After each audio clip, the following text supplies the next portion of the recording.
Dear students, welcome to your biology class. Today we will discuss about the systole and diastole about the cardiac cycle. In our previous class, we will learn about the structure of heart and circulatory system. हमारे previous class में हमने ये discussion किया था कि heart के through body के different parts को ऑक्सीजनेटेड ब्लड कैसे फ्लो होता है, ये हमने डिस्कस प्रीवियस क्लास में ऑलरेडी कर चुके हैं. ठीक है, तो आज हम लोग ये जानेंगे कि हार्ट जो है वो भी तो काम करता है ना. Heart is also working, it also need oxygenated blood. तो हार्ट को ऑक्सीजनेटेड ब्लड कौन सप्लाई करता है? कोरोनरी आर्टरीज जो है, कोरोनरी आर्टरीज हार्ट की जो मसल्स होता है, हार्ट की मसल्स को कोरोनरी आर्टरी प्रोवाइड करता है ऑक्सीजनेटेड ब्लड. ठीक है, coronary arteries provide oxygenated blood to the heart muscles.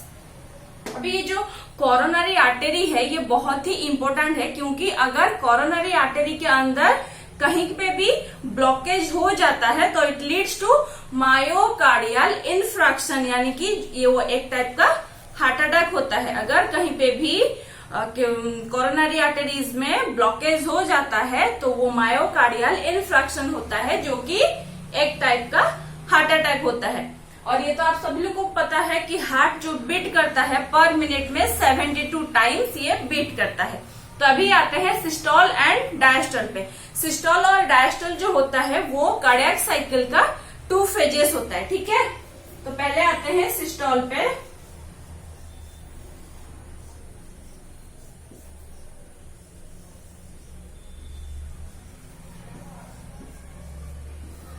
ये जो सिस्टोल होता है ये क्या होता है? सिस्टोल जो होता है वो कंट्रैक्शन फेज होता है और जो डायस्टोल होता है वो रिलैक्सेशन फेज होता है. ठीक है,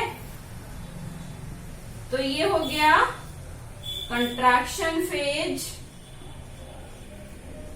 और ये हो गया रिलैक्सेशन फेज. तो इतना तक तो समझ में आ गया कि जो सिस्टोल होता है वो कंट्रैक्शन फेज होता है और जो डायस्टोल होता है वो रिलैक्सेशन फेज होता है. तभी ये कंट्रैक्शन कहाँ पे होता है?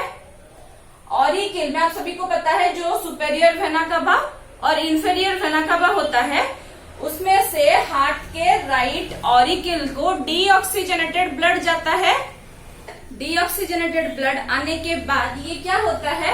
राइट ऑरिकल जो होता है वो स्वेलिंग तो पहले होता है ब्लड आने के बाद, उसके बाद क्या होता है? ये कंट्रैक्शन होता है ताकि इसमें जो ब्लड है ये through tricuspid valve right ventricle में आ सके. ठीक है, तो जब भी ये कंट्रैक्शन होता है तो ये वाला फेज होता है सिस्टोल. और साइमल्टेनियसली क्या होता है? जब भी ऑरिकुलर सिस्टोल होता है simultaneously parallelly there is the ventricular diastole होता है. ठीक है, जब भी ऑरिकुलर सिस्टोल होता है साइमल्टेनियसली वेंट्रिकुलर डायस्टोल होता है, क्योंकि इसमें से जब ब्लड यहाँ तक आएगा तो ये तो स्वेलिंग तो होगा ना, तो स्वेलिंग का मतलब रिलैक्सेशन हो जाएगा, फूल जाएगा, तो ये डायस्टोल हो गया वेंट्रिकल में. ठीक है, उसी तरह जब भी रिलैक्सेशन यानी कि डायस्टोल जो होता है उसमें क्या होता है?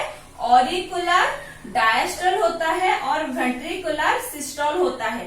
इसको मैं इजीली डायग्राम के थ्रू बताती हूँ. ऑरिकुलर सिस्टोल यानी कि जो ऑरिकल है वो कंट्रैक्ट कर जाएगा और जो वेंट्रिकल है वो स्वेलिंग हो जाएगा डायस्टोल में.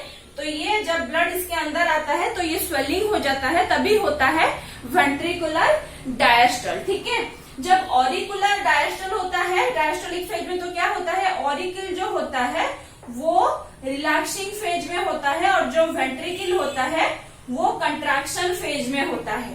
ठीक है, तो ये साइमल्टेनियसली पैरेलली होता है. जब ऑरिकल कंट्रैक्ट करता है तभी वेंट्रिकल डायस्टोल करता है, ये उसी टाइम पे ही होता है. ठीक है, तो इतना तक आया समझ में? तो इसमें से ब्लड वेंट्रिकल जब होता है वो कंट्रैक्ट करता है और ये जो ब्लड है थ्रू सेमिलिंगुलर वाल्व ये पल्मोनरी आर्टरी के थ्रू जाता है. कहाँ? लंग्स पे जाता है, तभी होता है वेंट्रिकुलर सिस्टोल होता है. ठीक है, अभी क्या होता है? अभी नेक्स्ट आएंगे. इतना तक समझ में आया कि जब भी ऑरिकुलर सिस्टोल होता है तभी साइमल्टेनियसली वेंट्रिकुलर डायस्टोल होता है, और जब भी ऑरिकुलर डायस्टोल होता है तभी साइमल्टेनियसली वेंट्रिकुलर सिस्टोल होता है।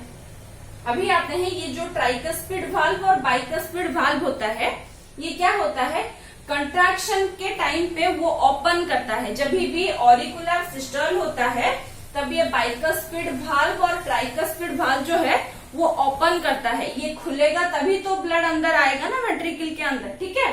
तो ये जो बाइकस्पिड वाल्व और ट्राइकस्पिड वाल्व होता है वो क्या कर जाएगा, वो ओपन करेगा, ठीक है। इसको और क्या बोलते हैं, ये ऑरिकल और वेंट्रिकल के बीच में है ये ट्राइकस्पिड वाल्व, इसीलिए इसे राइट आर्ट्रियोवेंट्रिकुलर वाल्व भी बोलते हैं। उसी तरह ये बाइकस्पिड वाल्व को हम लेफ्ट आर्ट्रियोवेंट्रिकुलर वाल्व भी बोलते हैं। तो ये दोनों जो होते हैं ये ऑरिकुलर सिस्टोल के टाइम ये ओपन हो जाते हैं, ठीक है। उसी तरह ये जो सेमील्यूनर वाल्व यहाँ पे और यहाँ पे है, पल्मोनरी सेमील्यूनर वाल्व और ये है एओर्टिक सेमील्यूनर वाल्व, जिसमें से ऑक्सीजनेटेड ब्लड आर्टरी के थ्रू बॉडी में जाता है। ये क्या होता है, ये ऑरिकुलर सिस्टोल के टाइम पे ये दो वाल्व, सेमील्यूनर वाल्व जो होता है वो बंद होता है, ये खोलता है और ये बंद होता है। तभी जो बंद होता है ना वो एक फोर्सफुली बंद होता है, तो वहां से एक साउंड आता है डब।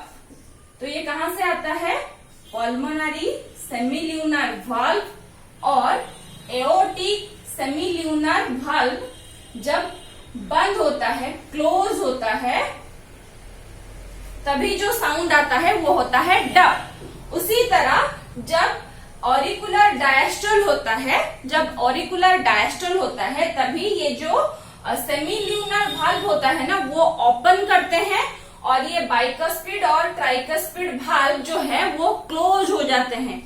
ये जो क्लोज होते हैं बाइकस्पिड एंड ट्राइकस्पिड वाल्व वो भी एकदम फोर्सफुली बंद होते हैं, तभी जो साउंड आता है वो होता है लब। तो लब और डब साउंड, लब साउंड कहां से आता है, ये बाइकस्पिड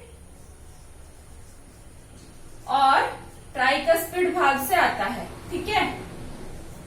लेकिन डब जो होता है वो पल्मोनरी सेमील्यूनर वाल्व और एओर्टिक सेमील्यूनर वाल्व से डब का साउंड आता है। तो इतना तक क्लियर हो गया कि सिस्टोल में क्या होता है, डायस्टोल में क्या होता है, ठीक है। समझ में आया अभी सभी को?